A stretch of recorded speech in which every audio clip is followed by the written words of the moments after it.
सभी को मेरा प्यार भरा नमस्कार। मैं संतोष वैश्य, ब्लेसिंग टीम शिकागो से। खुर्शीद भावनगरी द्वारा लिखी the laws of spirit world book के हिंदी ट्रांसलेशन जीवात्मा जगत के नियम का प्रस्तुत है ऑडियो नंबर 35। पिछले अध्याय में हमने विस्पी व ऋतु से मनुष्य की अंतिम तारीख और अनुग्रह काल की याचना के बारे में जाना। बच्चों की मृत्यु होने पर बच्चों का क्या होता है और जानवरों की मृत्यु होने पर उनका क्या होता है, ये भी जाना। उन्होंने बताया कि जीवात्मा जगत में सभी आत्माएं लगभग संतुष्टि की अवस्था में रहती हैं। विस्पी व ऋतु ने अवचेतन मन के मनुष्य के शरीर में कार्य प्रणाली के बारे में भी जानकारी दी। जब विस्पी व ऋतु से पूछा गया कि अगर भौतिक मन व अवचेतन मन के विरुद्ध काम करता है तो मनुष्य के पास होता ही क्यों है, अब हम इसका जवाब जानेंगे। तब उन्होंने बताया कि भौतिक या चेतन मन को यदि प्रशिक्षित नहीं किया जाए तो वो नकारात्मक बन सकता है और फिर अवचेतन मन के विरुद्ध काम कर सकता है। लेकिन यदि सही उपयोग किया जाए तो चेतन मन अवचेतन मन का बहुत अच्छा सहायक बन सकता है। जब चेतन मन की बुद्धि अवचेतन मन के मार्गदर्शन के अनुरूप चलती है तो वह कार्य बहुत अच्छी प्रकार से होता है। ईश्वर चाहते हैं मनुष्य अपनी स्वतंत्र इच्छा का उपयोग करे और अपने अवचेतन मन के मार्गदर्शन का चयन करे। यही प्रत्येक मनुष्य की परीक्षा है। मनुष्य को अपने भौतिक मन को अपने नियंत्रण में रखना चाहिए, ना कि खुद उसके नियंत्रण में रहना चाहिए। अवचेतन मन मनुष्य को आध्यात्मिक रूप से कुछ भी गलत करने और हमेशा निरंतर रोकता है, लेकिन मनुष्य अवचेतन मन की आवाज पर ध्यान ना देकर अपने भौतिक या तार्किक मन की बात अधिक सुनते हैं। वे इसके निर्देशों को मानने से इनकार कर देते हैं और अपने बुरे व दुष्ट कार्यों का करना जारी रखते हैं। उनका अवचेतन मन ये सह नहीं पाता और मौन होकर सुप्त हो जाता है और अंततः पूरी तरह निष्क्रिय भी हो जाता है। फिर उस मनुष्य की गलतियों पर उन्हें सचेत नहीं करता। ये स्थिति बहुत ही खतरनाक होती है। मनुष्य की अंतरात्मा उसे केवल जब ही चेतावनी देती है जब उसका अवचेतन मन कार्यरत होता है। उदाहरण के लिए, जब आप किसी को दुख पहुंचाते हैं या नकारात्मक सोचते हैं तो आपका अवचेतन मन आपको चेतावनी देता है और आपको अपराध बोध होता है। इसका मतलब आपका अवचेतन मन जागृत है। इससे आपके अंदर की गई गलती को सुधारने की इच्छा जागृत होती है। इससे आपको शिक्षा लेनी चाहिए कि ऐसी गलती दोबारा नहीं करेंगे। ऐसा करने से अपराध बोध भी चला जाता है, लेकिन उस अपराध बोध को अनदेखा कर दिया जाए और बार बार अवचेतन मन की सलाह की अवहेलना की जाए तो आपका अवचेतन मन सुप्त हो जाता है। फिर ऐसी स्थिति आ जाती है जब आप पाप करें तो भी आपका अवचेतन मन आपको चेतावनी नहीं देता। हालांकि अपराध बोध हमेशा आपके अवचेतन मन से नहीं आता। ऐसे भी लोग हैं जो उन चीजों के बारे में अपराध बोध पाल रहे हैं जिनके बारे में वो जिम्मेदार नहीं होते।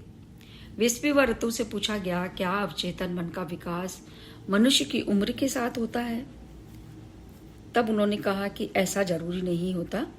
ये इस बात पर निर्भर करता है कि आप उसके निर्देशों को कितना मानते हैं। ये एक मांसपेशी की तरह होता है। जितनी आप कसरत करते हैं उतना ही स्वस्थ व मजबूत बनती है। यदि बच्चे का आध्यात्मिक स्तर ऊंचा है तो उसका अवचेतन मन भी ताकतवर होता है। यदि उसे गलत प्रशिक्षण मिले और उसे गलत कार्य करने दिया जाए तो उसका अवचेतन मन शांत हो जाता है। विस्पी व ऋतु ने बताया कि पृथ्वी पर रहने वाली सभी आत्माएं जीवात्मा जगत के अपने प्रियजनों से नींद में मिलती हैं। इस बात की जानकारी के बारे में जब उनसे पूछा गया कि ऐसा किस प्रकार संभव होता है, तब उन्होंने बताया कि जब पृथ्वीवासी गहरी स्वप्नहीन नींद में होते हैं तो उनका भौतिक मन सो जाता है और केवल अवचेतन मन ही क्रियाशील रहता है। अवचेतन मन से संचालित आत्मा आपके भौतिक शरीर से निकलकर पृथ्वी व जीवात्मा जगत के बीच के प्रदेश में विचरण करती है। जहां उनके प्रियजन उनसे मिलते हैं, वहां उनके प्रियजन उनको शांति प्रदान करते हैं और उनके अवचेतन मन का मार्गदर्शन करते हैं। लेकिन ज्यों ही पृथ्वीवासी नींद से जागते हैं तो वो सब कुछ भूल जाते हैं। उस समय उनका भौतिक मन सुप्त होता है, उसमें कुछ भी दर्ज नहीं हो पाता। एक ऐसा उदाहरण भी बताया गया जिसका अनुभव लगभग सभी को हो पाता है। कभी कभी आप नींद से अचानक झटके से अथवा सीने में धक के साथ जागते हैं। ये आपकी आत्मा होती है जो आपके अवचेतन मन के मार्गदर्शन से आपके भौतिक शरीर में दोबारा प्रवेश करती है। विस्पीवरतु से पूछा गया कि क्या व्यक्ति का अवचेतन मन जानता है कि उसकी मृत्यु कब होने वाली है। उन्होंने हाँ में जवाब दिया और कहा कि मनुष्य के अवचेतन मन को उसकी सभी 3 अंतिम तारीखें पता होती हैं। कभी कभी मृत्यु समय से पहले भी हो सकती है, जैसे कि दुर्घटना या हत्या जैसे मामले में होता है। एक और आध्यात्मिक नियम मनुष्य की रक्षा के लिए बनाया गया है। 6 या 7वें लोक की भली आत्माएं नरक में जाना नहीं चाहती, इसीलिए ईश्वर ने एक नियम बनाया है जिसके अनुसार जो आत्माएं 7वें लोक पर जन्म लेती हैं उन्हें पृथ्वी से वापस बुला लिया जाएगा और वे 5वें लोक से नीचे नहीं गिरेंगी। इसी प्रकार यदि आप 6ठे लोक पर हैं तो आपको केवल 4थे लोक तक गिरने दिया जाएगा। यदि मनुष्य पाप करना जारी रखता है तो उसका अवचेतन मन जीवात्मा जगत में वापस जाने की अनुमति मांग लेता है। 5वें व उससे नीचे की आत्माओं को ऐसी सुरक्षा नहीं होती। यदि अवचेतन मन सुप्त हो जाए और उस व्यक्ति की मृत्यु हो जाए तो ऐसी स्थिति में व्यक्ति चाहे तो अवकाशी रूप में रह सकता है। आध्यात्मिक रूप से मनुष्य जितना नीचे गिरता है, धरती छोड़कर जाने की इच्छा उतनी ही कम होती जाती है, क्योंकि उन्हें पता होता है कि धरती छोड़कर जाने के बाद उनका स्थान कहाँ होगा और वे भौतिक जगत छोड़ने से डरती हैं। विस्पीवरतु से पूछा गया, क्या केवल बुरी आत्माएं ही अवकाशी रूप में प्रवेश करती हैं? तब उन्होंने कहा, नहीं, मृत्यु होने पर सारे मनुष्य पहले अवकाशी रूप ही धारण करते हैं और उसके बाद वे अपने अवकाशी शरीर को त्याग कर जीवात्मिक रूप में रूपांतरित होते हैं। इसलिए जब मनुष्य की मृत्यु होती है उसका रूपांतरण इस प्रकार होता है, मनुष्य से अवकाशी आत्मा और उसके बाद जीवात्मिक आत्मा। उनसे पूछा गया क्या उच्चतर लोकों की आत्माएं अवकाशी रूप में रहना चाहती हैं? तब उन्होंने बताया कि नहीं, उच्चतर लोक की आत्माएं आमतौर पर अवकाशी रूप में रहना नहीं चाहती। जितनी जल्दी हो सके वो जीवात्मा बनना चाहती हैं। जीवात्मा जगत में व्यक्ति के प्रियजन को पता होता है कि पृथ्वी पर उस व्यक्ति की मृत्यु होने वाली है, इसीलिए ये जीवात्माएं उस व्यक्ति के आगमन की तैयारी करती हैं। कुछ प्रियजन जीवात्मा जगत को छोड़कर मरने वाले मनुष्य को लेने के लिए पृथ्वी पर आते हैं। ये अचानक मृत्यु जैसे दुर्घटना या हत्या के समय नहीं होता। ये जीवात्माएं मनुष्य को अपने योग्य लोक में पहुंचने तक उसका साथ देती हैं।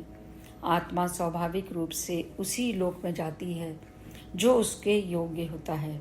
मरने वाले व्यक्ति का अवचेतन मन उस व्यक्ति को उसी लोक में ले जाने का निर्देश देता है जिसके अनुरूप उसने पृथ्वी पर कर्म किए हों। यह उस आत्मा पर निर्भर करता है कि वो अपने अवचेतन मन की बात सुने। इसमें कोई जोर जबरदस्ती नहीं की जाती। अवचेतन मन की आवाज़ सुनने के बाद अपने उपयुक्त लोक में पहुंच जाने के बाद ही आत्मा पुनः जीवात्मा का रूप धारण कर लेती है। यदि आत्मा जीवात्मा जगत में जाने से इनकार करती है तो वो अवकाशी रूप में रह जाती है, क्योंकि मर जाने के बाद भी ईश्वर आपको स्वतंत्र इच्छा का उपयोग करने की छूट देते हैं। पृथ्वी पर दिखाई देने वाली अवकाशी आत्माएं भूत कहलाती हैं, जिन्होंने अपने अवचेतन मन की आवाज को अनसुना कर दिया होता है और जीवात्मा बनने से इनकार कर दिया होता है। ऐसा कर वे नकारात्मक कर्म संजो लेती हैं। ये अवकाशी आत्माएं दिखाई नहीं देती, पर वे औरों को देख सकती हैं। ये अवकाशी आत्माएं जब अपने अवचेतन मन को अनसुनी कर देती हैं, तब ये अवकाशी आत्माएं जीवात्मा जगत को नहीं देख सकती। जीवात्मा जगत उनके लिए अदृश्य हो जाता है। जब वे जीवात्मा जगत में जाने का निश्चय करती हैं, तभी जीवात्मा जगत उन्हें दिखाई देता है। ये भी एक परीक्षा ही है। जब विस्पीवरतु से पूछा गया कि जब हम जन्म लेते हैं, क्या यही प्राकृतिक अनुसरण जारी रहता है? क्या हम जीवात्मा से शुरू कर अवकाशी रूप और फिर आखिरकार मनुष्य का रूप धारण करते हैं? उन्होंने कहा, नहीं। जब कोई जीवात्मा पृथ्वी पर जन्म लेती है तो वो अवकाशी स्थिति से नहीं गुजरती, बस उसकी आत्मा और अवचेतन मन पृथ्वी पर मनुष्य का भौतिक शरीर ग्रहण कर लेते हैं। इस प्रकार यह रूपांतरण जीवात्मा से सीधे मनुष्य के रूप में हो जाता है। विस्पीवरतु से पूछा गया कि आत्माएं अवकाशी रूप में रहने का चयन क्यों करती हैं। तब उन्होंने बताया कि भौतिक जगत से बहुत अधिक लगाव रखती हैं, जो वे पृथ्वी पर अपने किसी प्रियजन की रक्षा करना चाहती हो। तब अवचेतन मन उन्हें एहसास कराता है कि उन्हें निम्न आध्यात्मिक लोक में जाना होगा, और वे ऐसा करने से मना कर देती हैं, क्योंकि वे कष्ट भोगना नहीं चाहती। उनके पास स्वतंत्र इच्छा होती है, इसीलिए वो ऐसा विकल्प चुन लेती हैं, जबकि अवकाशी रूप में उनका पतन होना जारी रहता है।